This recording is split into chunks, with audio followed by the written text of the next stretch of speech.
best part of my job is creating special things for people that makes them extremely happy. I became a jeweler because my grandfather owns and runs a school that teaches jewelry and diamond setting and clock repair.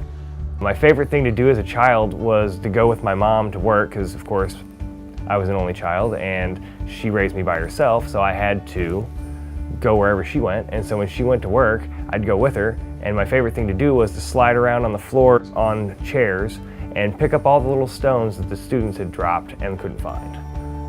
Of all the stores out there, everybody should choose Buchroeders because we have the latest techniques, the latest technology, and I only put out one quality, and it's the best.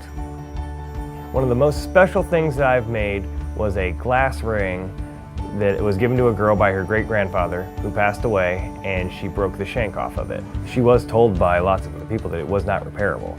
You can't recreate a shank in glass, and so I came up with a way to custom create a solid rose gold shank to match her ring and enhance it.